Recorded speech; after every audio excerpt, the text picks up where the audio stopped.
ከቅርብ ጊዜ ወዲህ ለአደጋ ስጋት ስራ አመራር ኮሚሽን ለአደጋ ቅነሳ ተብሎ ከተለያዩ አገልግሎቶች ከማህበረሰቡ ገንዘብ እየተቆረጠ ነው። ለአደጋ ቅነሳ ተብሎ ገንዘብ ከሚቆረጥባቸው መካከል ከባንኮች የዲጂታል አገልግሎት፣ ከሀገር ውስጥ የበረራ ትኬት፣ ከኢንሹራንሶች፣ ከሰነዶች ማረጋገጫና የተለያዩ አገልግሎቶች ይገኙበታል። የአዲስ አበባ ከተማ አስተዳደር የአደጋ ስጋት ስራ አመራር ኮሚሽን ደግሞ ከመንግስት ሰራተኛው ከደሞዙ ለዚሁ ዓላማ በሚል 0.5 በመቶ እንዲቆረጥ ደንብ አውጥተዋል። የከተማዋ የፐብሊክ ሰርቪስ እና የሰው ሀብት ልማት ቢሮ በከተማ አስተዳደሩ ስር ላሉ ሁሉም የመንግስት መስሪያ ቤቶች በጻፈው ደብዳቤም ከመንግስት ሰራተኞች ደሞዝ እንዲቆረጥ ለአደጋ ጊዜ ፈንድ በሚል በተከፈተው የባንክ ሂሳብ ገቢ እንዲሆን ማዘዙን ከደብዳቤው ተመልክተናል። ማህበረሰቡ ከአገልግሎቱ በተጨማሪ ከደሞዙ መቆረጡ ካለው የኑሮ ውድነት ጋር ተዳምሮ ጫናውን አያበዛበትም ወይ ስንል የዘርፉን ባለሙያዎች ጠይቀናል። አንድ ደሞዝተኛ ከሚከፍለው ታክስ በተጨማሪ የሚቆረጥበትና ለአገልግሎት እየተባለ የሚከፍለው ገንዘብ ለተደራራቢ ታክስ ሊያጋልጠው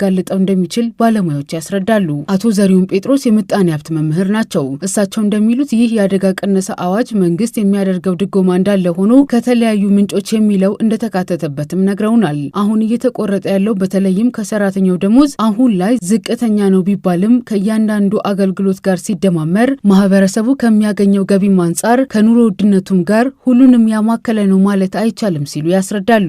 አንድ እነሱ አሁን ቀለል አድርገውት ነው ያዩት።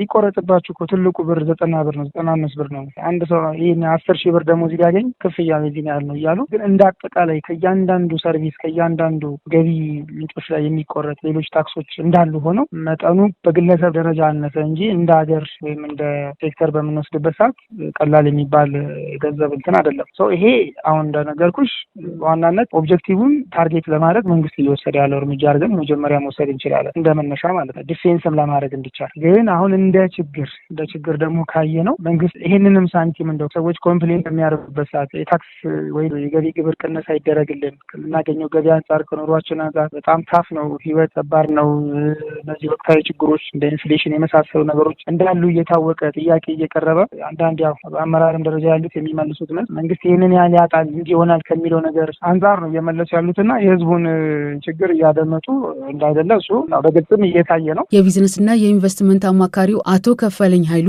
ሰራተኛው ከደሞዙ ለተለያዩ የመንግስት አገልግሎቶች ከፍሎ የተለያዩ ግብይቶችንም አድርጎ እንደገና ለአደጋ ቅነሳውም ሲቆረጥበት በአንድም ሆነ በሌላም ተዘዋዋሪ ታክስ እንዲከፍል ይገደዳልም ብለውናል። ለምሳሌ ቋሚ ሰራተኞች ደሞዝተኞች በደሞዝ የሚከፈላቸው በባንክ ውስጥ ሊሆን ይችላል። እነዛ ሰዎች አውጥተው ለሆነ እቃ ለመግዛት በተለያዩ ምክንያቶች ክፍያ በሚፈጽሙበት ጊዜ የዚህ የሰርቪስ ቻርጁ ክፍያ በተለያየ ምክንያት እየጨመረ ከሄደ አንዱ የተዘዋዋሪ ታክሶች ጣና ነው። ይሄ ምክንያቱም ደሞዝተኛው ኢንካም ታክስ ይቆረጥበታል፣ የፔንሽን ይቆረጥበታል። ከዛ ላይ የደረሰውም ገንዘብ ለአገልግሎቱ በሚያወጣበት ጊዜ ከዛ ላይ የሚከፍል ከሆነ እንደዚሁ እየተቀናነሰ ሄድና ተደራራቢ ታክሶችን ተዘዋዋሪ የሆኑ ታክሶችን ኢንዳይሬክት የሆኑ ታክሶችን ያመጣበታል ማለት። ሌላኛው የፋይናንስ ባለ አቶ ሲሳይ ክፍሌ በበኩላቸው በመጀመሪያ ከማን መቀነስ አለበት የሚለው ጥናት ቢደረግ ያሉ ሲሆን ከሌሎች መንግስታዊና መንግስታዊ ያልሆኑ ተቋማት መውሰድም ይቻል ነበር ሲሉ ሙያዊ አስተያየታቸውንም ነግረውናል። አሁን ለምሳሌ ደሞዝተኛውን